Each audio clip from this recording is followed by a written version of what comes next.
Interprété par plusieurs acteurs, François Pignon, figure culte du cinéma comique français, a traversé les époques et les films.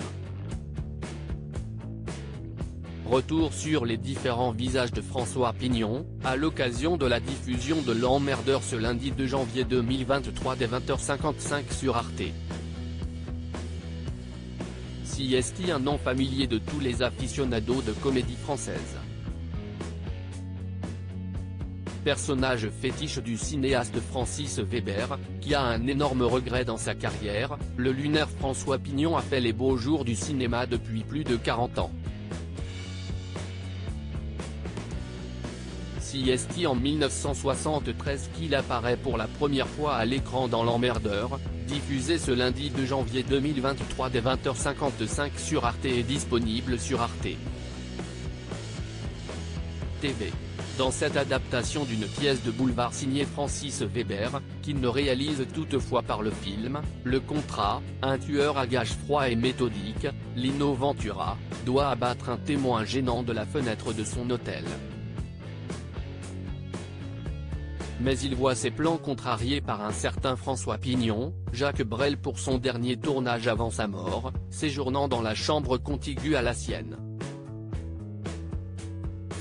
Ce VRP dépressif tente de se suicider après avoir été trompé par sa femme, Caroline Cellier. L'Emmerdeur, les débuts de François Pignon au cinéma après les planches avec ce classique du rire, le réalisateur, qui était revenu sur l'échec cuisant du remake du film, met en place le dispositif narratif de ses futures comédies, reposant sur la rivalité entre deux hommes, obligés de faire équipe malgré leur tempérament opposé. L'auteur retrouvera ensuite son héros récurrent, François Pignon, à 6 reprises au cinéma sous les traits de Pierre Richard, Les Compères et les Fugitifs, Jacques Villeray, Le Dîner de cons, Daniel Auteuil, Le Placard, Gad Elmaleh, La Doublure, et enfin Patrick Timsit, dans le remake de L'Emmerdeur. François Pignon, personnage culte de Francis Weber. À chaque film, François Pignon exerce un métier différent, il est tour à tour représentant en chemise, braqueur amateur, agent du fisc gaffeur, comptable dans une usine de préservatifs ou voiturier, on retrouve chez lui des traits de caractère identiques.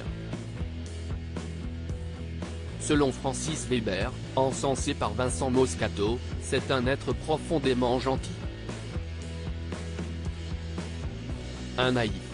Un candide. Il symbolise Monsieur Tout-le-Monde. Ce rêveur déclenche aussi les catastrophes et se prend volontiers les pieds dans le tapis. En effet, le brave François est plongé malgré lui dans des mésaventures qui le dépassent. Mais cet anti-héros malchanceux est plus malin qu'on ne le croit. Et il parvient toujours à se sortir des pires situations.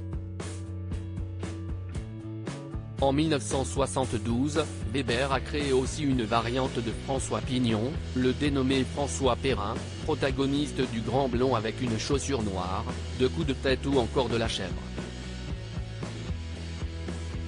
Tout aussi maladroit et attachant, cet alter ego a connu autant de succès. Pignon reste néanmoins le personnage porte-bonheur de Weber. Le cinéaste confiait même à Studio Magazine en 2006, Pignon, d'une certaine manière, c'est moi. Comme lui, je n'ai jamais eu le contrôle de ma vie.